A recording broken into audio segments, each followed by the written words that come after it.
In a world brimming with complexity, few creatures embody harmony like the honeybee. With tireless precision, she dances from bloom to bloom, each motion guided by millennia upon millennia of instinct, each act in service to the whole. And then there are the beekeepers, watchful stewards of this ancient symbiosis. Part agri-scientist, part poet, they move along their hives with the efficiency of Mo, Larry, and Curly, tending to the bees' needs as best they can comprehend, and with the infrequency of a waterfall in the Sahara, sometimes running off, flapping and flailing like a penguin on a hot sidewalk. This is their journey.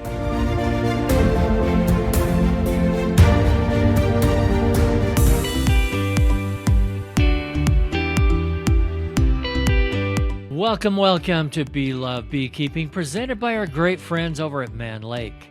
Today we're having a discussion with a very experienced young beekeeper in San Diego. In addition to her bee rescues, she's found a lot of creative ways to make money in her beekeeping business.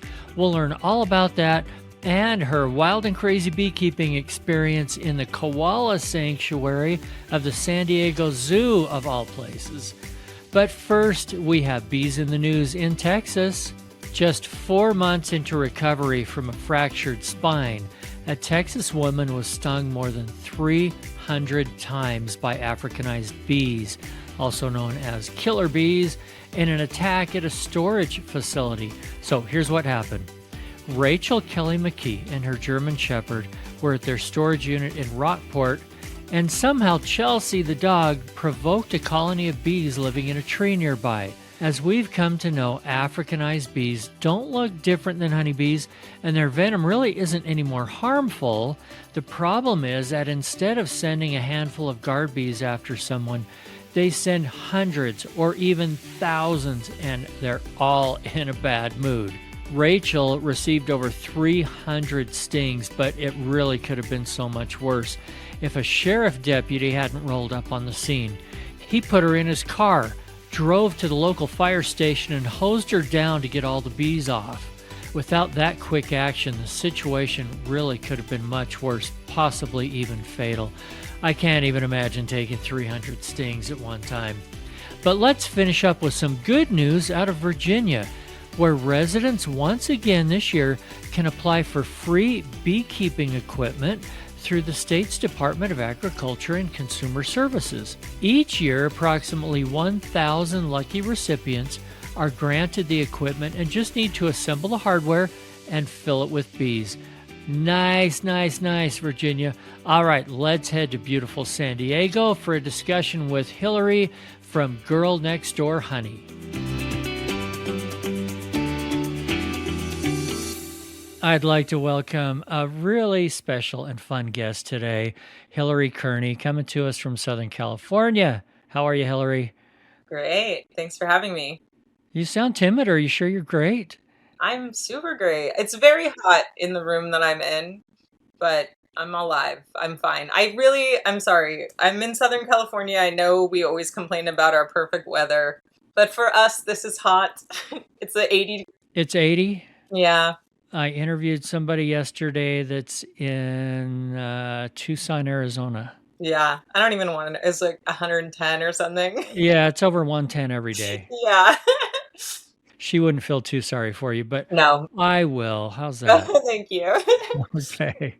Anyway, we're going to be talking all about beekeeping in your area, but also about your business, which is what I found really interesting. One of the reasons I reached out to you. Would you, before we jump in, just give us 1 minute on your background? Like, why in the world did you get into beekeeping, and is it a full-time business for you? Yeah, so it is a full-time business for me. I have been beekeeping for about 16 years. and I started the business in 2012. So I've been doing it for a while now. I went to school at UC Santa Cruz and I studied fine art, and I thought I wanted to be an artist or just do something kind of creative. But I just kind of stumbled into beekeeping, and I just thought it was so fascinating. I love that I get to be outside. I'm obsessed with like how intelligent the bees are, all of their little behaviors, and how there's so much still that we don't know how complicated they are, and they're always keeping you guessing. You're always like learning something new. They're really challenging. I love that about them. So yeah, I just got sucked into bees, and it just kind of snowballed from there and became a business. I really love it. I'm really lucky. If there's somebody listening that's kind of new to beekeeping or thinking about getting into it, they're going, "What do you mean by their unusual behaviors?" Tell me a couple that are some of your favorites. So for example, like when I first picked up a beekeeping book, that's when I kind of like my mind was blown about all the little behaviors that they do. So it's like we think of them as insects. We know they pollinate kind of generally, like you're just a layabout person. But then when I found out that it's actually this whole society that's organized, the way that they have multiple ways of communicating. They have dance, they have pheromones, they have vibrations. And we don't even understand all of that yet. There's multiple dances. We're always discovering new things. They teach each other the dances, that they're able to like generationally teach each other. The way that they're constantly like reassessing this ever changing landscape for the best flowers and then rerouting their little navigation systems to relearn the most efficient route to those flowers. And it's like, hey, no, now these ones are the most efficient. And they're always changing that and learning, and just, how they organize this 50,000 bees. They organize 50,000 bees to like do all of these things at once. It just kind of blows my mind. And then there's all the cool stuff about like how researchers have trained them to do basic arithmetic. And there was even one study, this one's kind of my favorite, where they trained them to recognize different art styles. So they trained them, hey, if you see a Picasso painting versus a Monet, if you click the button under the Picasso painting, you get a sugar reward.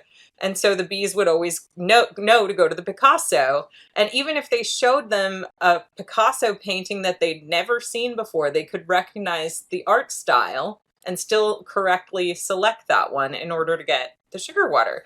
They have that ability because they have to be able to recognize different flowers, right? But it's still amazing that they can apply it to these other things that they otherwise, wouldn't apply it to, these pattern recognitions and stuff.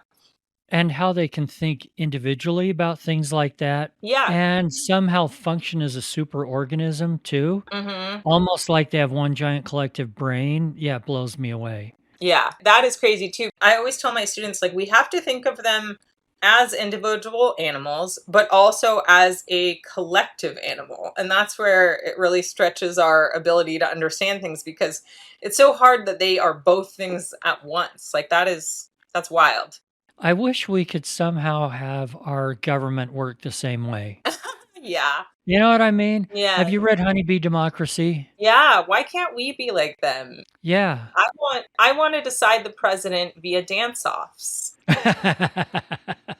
Have the candidates do it or have people on their committees do it? Yeah, either one, I guess.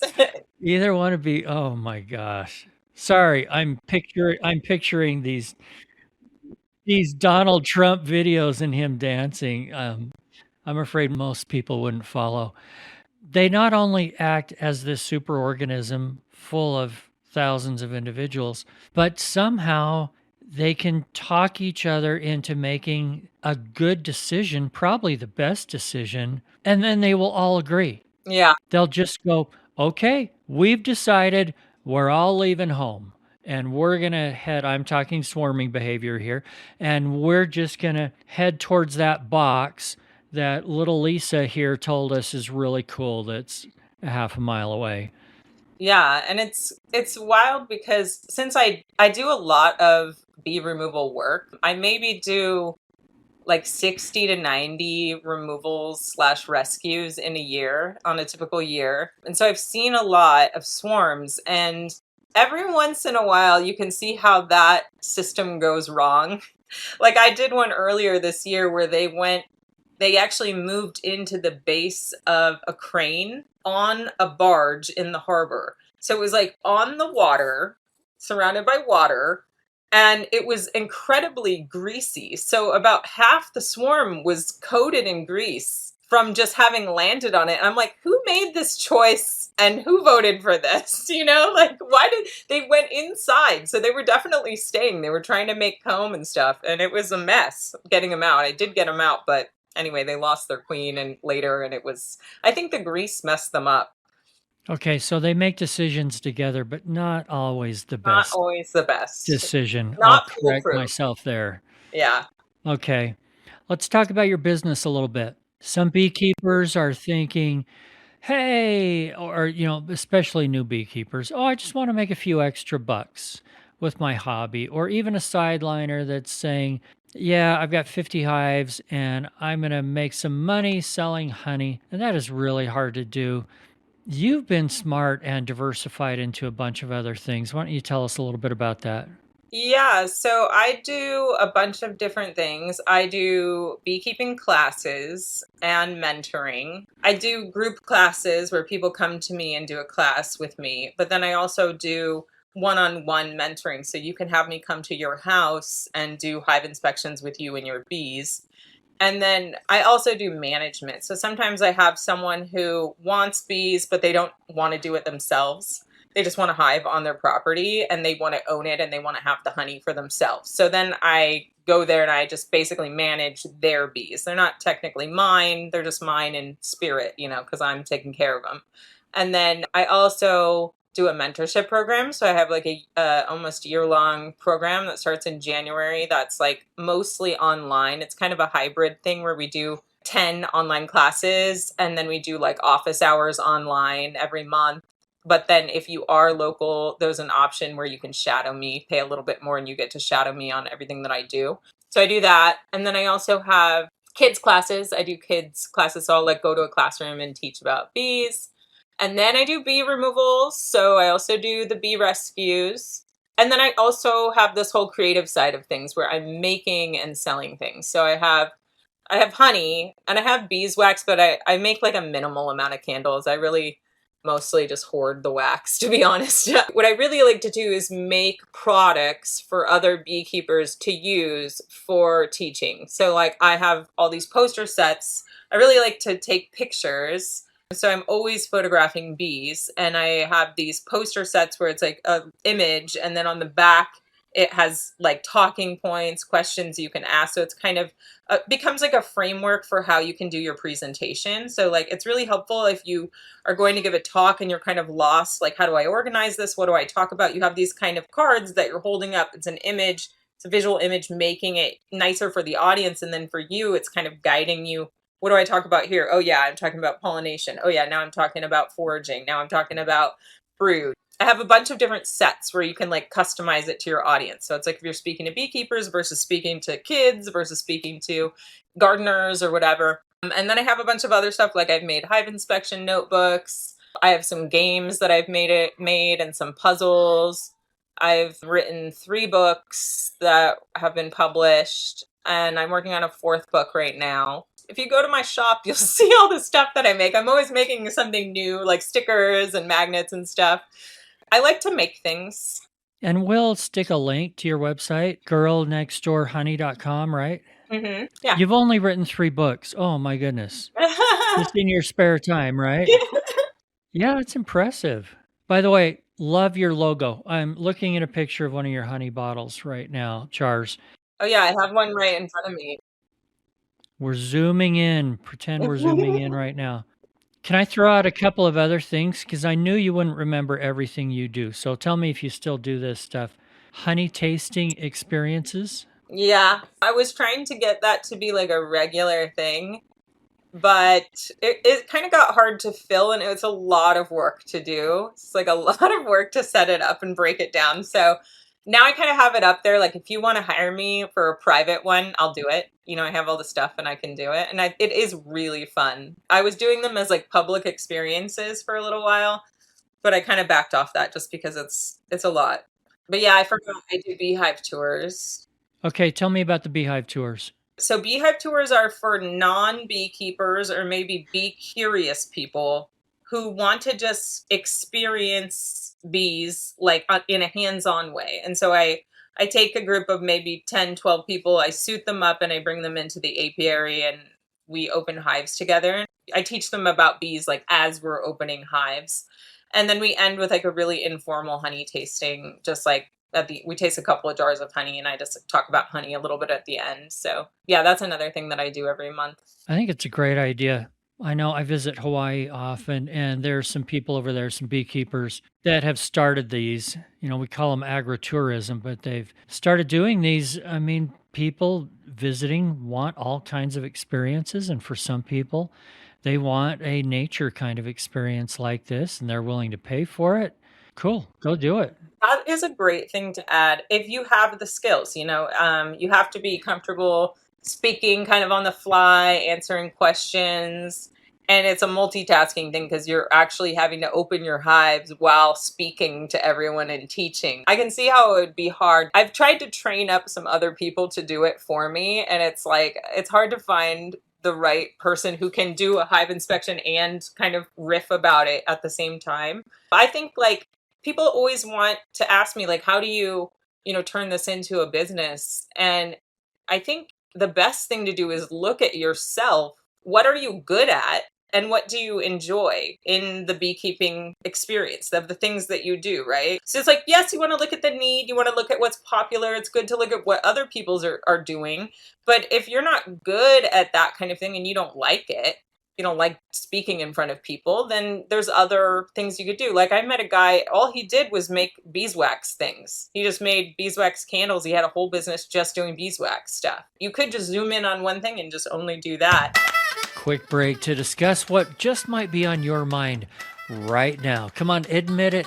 You're imagining the upcoming honey harvest. Because no matter where you live in the world, it's either here now or it will be in the near future. And Mann Lake is making it so easy to plan for.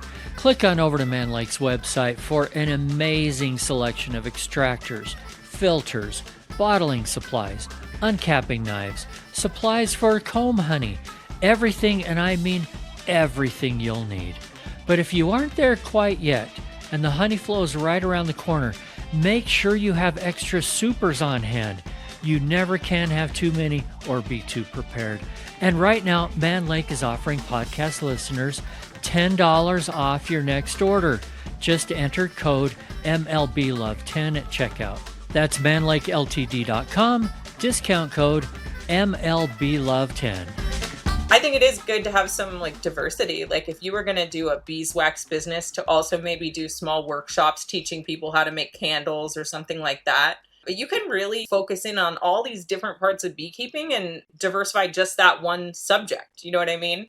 So I think when people look at my business, it is kind of crazy. Like whenever I speak with a advisor, a basic business advisor type person, they're always like, you need to eliminate some of these branches of the things that you're doing. You're doing too much. You're young, you have energy, you can do I don't all you want want. to. If you want to do all that stuff, do all that stuff. Yeah. And some of us are just love beekeeping and we're not in it to make a business out of it. I already have a business. Yeah. But yeah, I didn't mean to discourage people from honey. It is a tough way to make a living, but you can make a living at it. There's a lot of things with honey that you can do to make a living at it, or beeswax, or artwork and photography, or these tours. I was going to throw in one of the things about the tours is also you would have to have bee suits for everybody. They would have to be clean. It's not an easy thing to just jump into. Yeah, it's a big upfront investment to have all those bee suits. And then you probably have to have insurance and you want to have like an EpiPen in case anything happens, someone gets stung accidentally or whatever. We just had an episode about a month ago. Every beekeeper, even if you're not doing tours, in my opinion, needs an EpiPen or a Neffy, same thing, and just have it. It's just smart. It is. It's just good to have in case. Yeah. You never know. All right, let's talk about beautiful San Diego bees. I imagine they're all just such even-tempered because they're in such a wonderful place and they never get Varroa or diseases or anything else.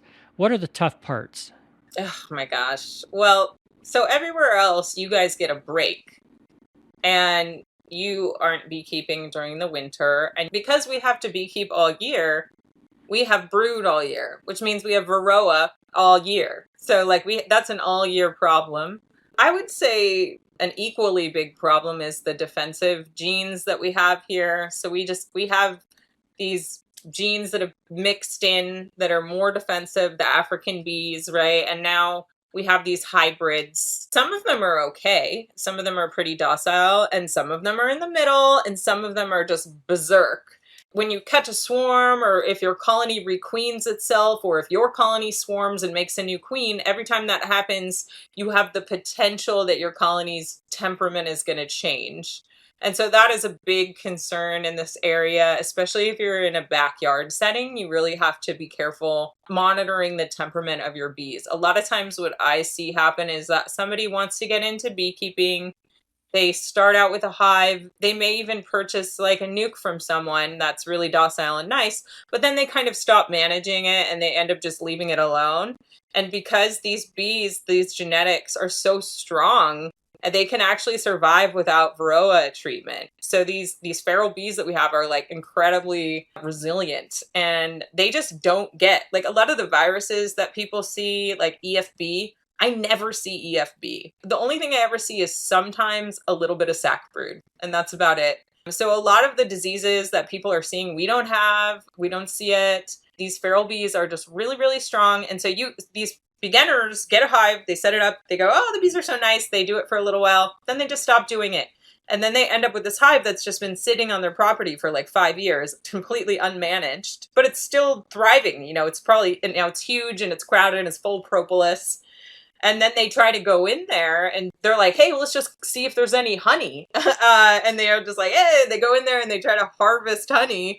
And the bees are just berserk because this is like somebody who's not very skillful, handling them roughly. The propolis makes it hard. They're crowded and they're spicy bees. Then the bees go crazy. They sting the neighbors. They attack the dog. They kill all your chickens, and things like this can happen really easily. And so that's that's a reality of keeping bees here that I see fairly often.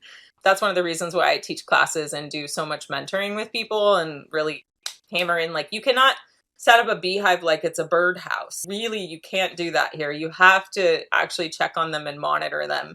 Yeah, even though you're not worried about winter die off, you have to think about other things. And that makes sense that that's where your management program would come from.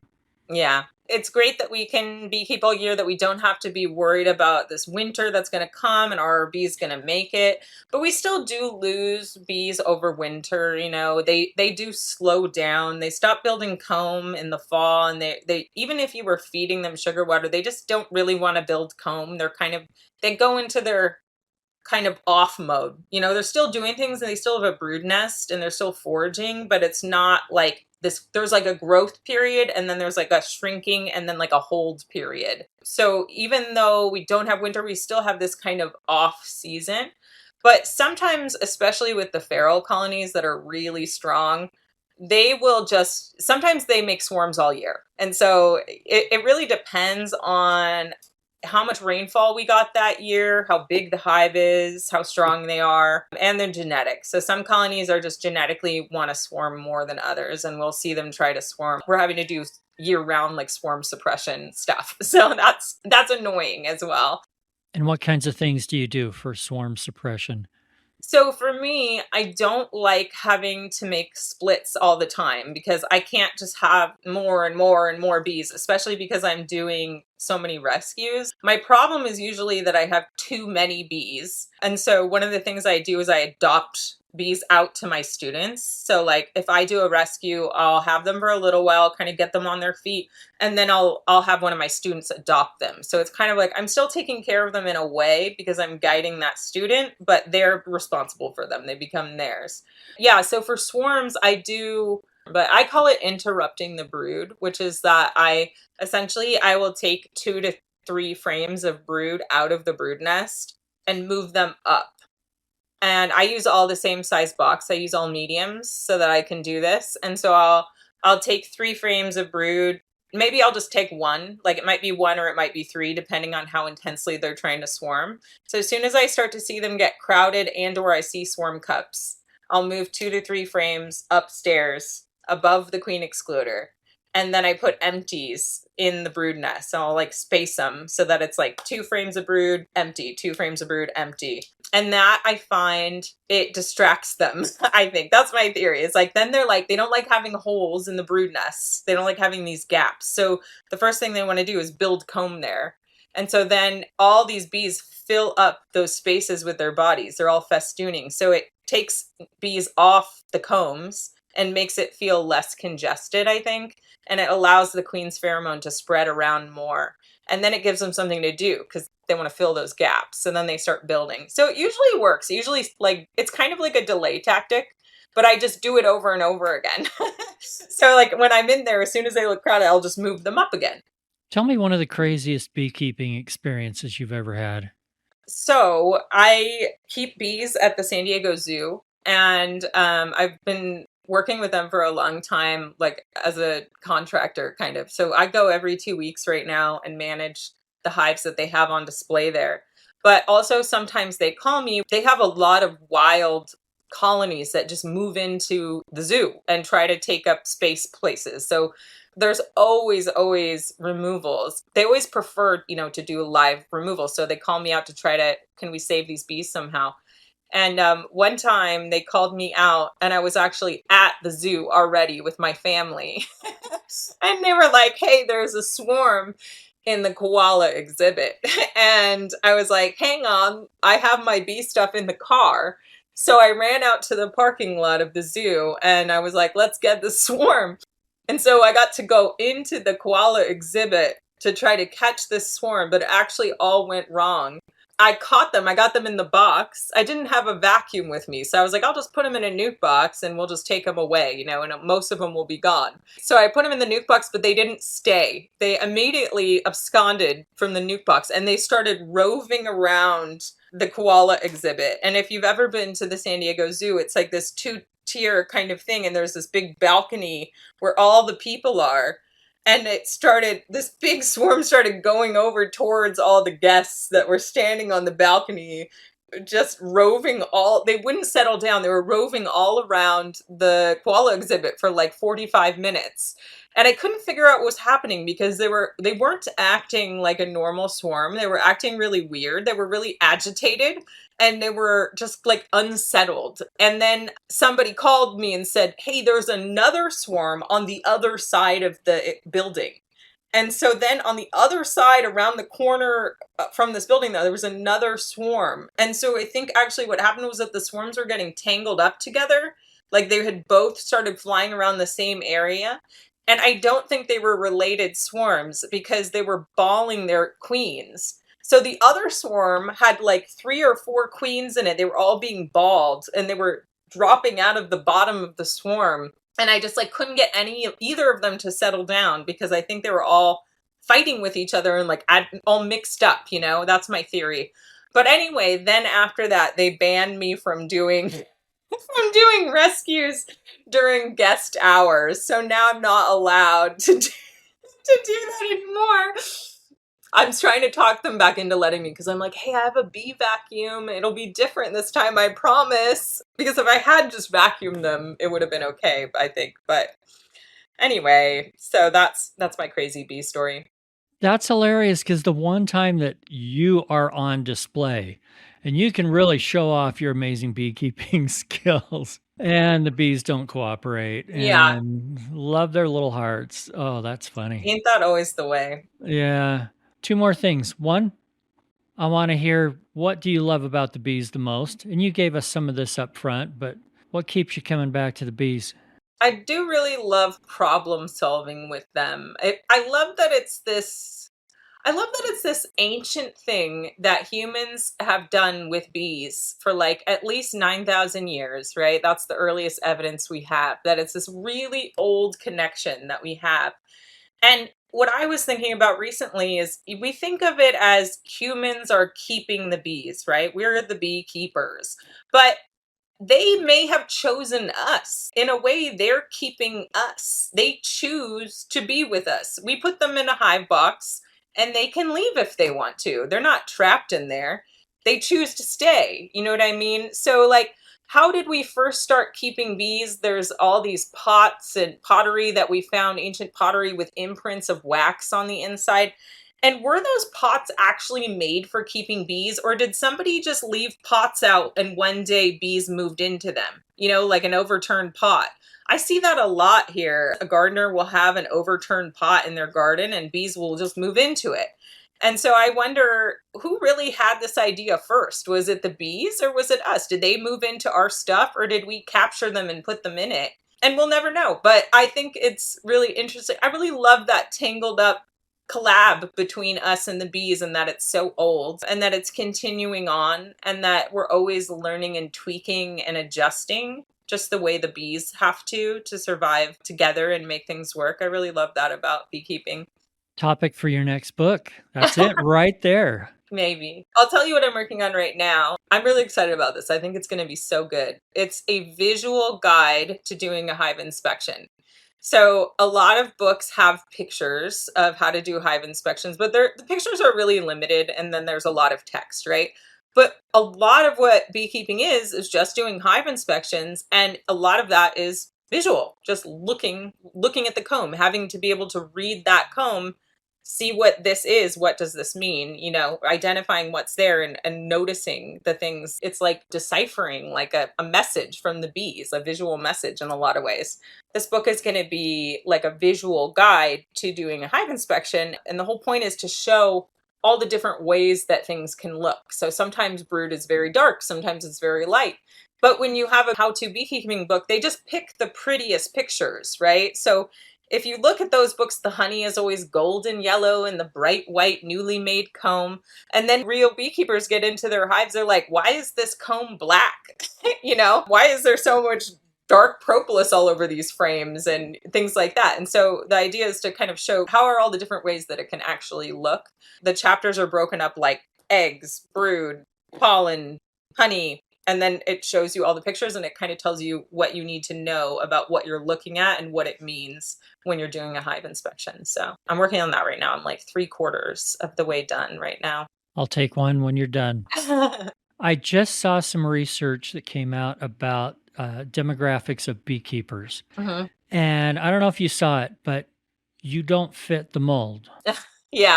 Beekeepers in general are old guys like me, and it is great to see young women and other young people, and diversifying the whole thing, I think, is fantastic. As a younger beekeeper, but with a lot of experience, leave us with a good piece of wisdom here for any beekeepers, whether they're brand new or they've been doing it for a while. I always say just look at your bees and not the calendar. We're living in a time when things are changing a lot. The climates might be changing, the seasons are different, things are kind of unpredictable. Learn to look at your bees instead of the calendar. If your bees are acting like it's spring, then it's spring. Treat them like it's spring. So, but then, you know, you do have to, I guess you do have to look at the calendar too. But I think it's helpful to, I feel like I messed this up. I need to come up with another one. This one's too complicated. I'm just agreeing with myself live right No, now. that's actually a really good one, but we do have to make exceptions like everything in Yeah, beekeeping. there's always I mean, like exceptions. this year, I live in the mountains. We have serious winters here, but we had this really early spring. Yeah. So February and early March, everything's warming up and trees are starting to bloom and daffodils are popping up and bees are going, cool, it's spring. But we knew there was still going to be cold weather. Like the trees messed up. We have no fruit this year at all because they started blooming. Then it got down to 20 degrees for a few nights and it all froze. And I wasn't really sure what to do with the bees because here they thought it was spring. We knew it wasn't. I know one thing, if I wanted them to start building up a bunch of brood as if it were spring, I'd be feeding them pollen if they didn't have enough natural resources for it. I didn't do that because I didn't want them to be building up too soon. Hmm. I mean, you're absolutely right. They know the season, and they're looking for a little of our wisdom now and then too. Yeah, I guess what I'm saying is the more that you understand about your bees and how they live without a beekeeper, the better beekeeper you can be. That's what I think. Good point. And it's not that our knowledge is going to make them more successful. It's more like with our knowledge, we can stay out of their way when we need to. Yeah, That's what this spring was all about for me. It's just stay out of their way. Don't pretend like it's spring with them. and I think, looking at the way that they survive in nature and altering some of our practices to be more like what they do, like some of the research that's come out about insulated nests, how in when they're inside of a tree, it's very insulated. And some people are even saying that they might not even form a winter cluster in those situations. And so I think that's really interesting to start looking at that and go, should we have better insulated hives? Like what would that do? And asking those questions and looking at the bee behavior really. I'll vote yes on that one. I've tried some of them, including the Primal Hive, and really like them. Right. And even me, in this climate that's extremely mild, I mean, most of the time we're within 10 degrees of 70. So, like in the winter, it's like maybe the high 50s is about as cold as it usually gets. Every once in a while, we have a little colder spell, but it doesn't get very cold here. And then even in the summer, it's rarely in the hundreds. It's almost 90s is like where that would be really hot for us. It only happens a couple of weeks out of the year for most of the coastal part of the city. I've been experimenting with polyhives and I saw a huge difference with my temp sensors, like a 10-degree jump in temperature. And then it flattened out instead of being mirroring the outside temperature. So it does seem to make a big difference. All right, Hilary, thank you so much for being with me today. Girl next door, honey, appreciate your time. It's been fun. Thanks for having me. Thanks again for joining us on Bee Love Beekeeping, presented by Mann Lake. Another big thank you goes to Vita Bee Health for their support. Vita's Varroa control range of products includes Apistan, Epigard, and now Varoxan, extended release oxalic acid strips. Hey, thanks a lot, guys. And if you haven't yet, please subscribe to and follow the show, tell your friends about it, and click on over to beelovebeekeeping.com to sign up for our free newsletter. If you have a guest suggestion or topic you'd like discussed on the show, shoot me an email, eric@beelovebeekeeping.com. And remember, if you're not just in it for the honey or the money, you're in it for the love. See you next week.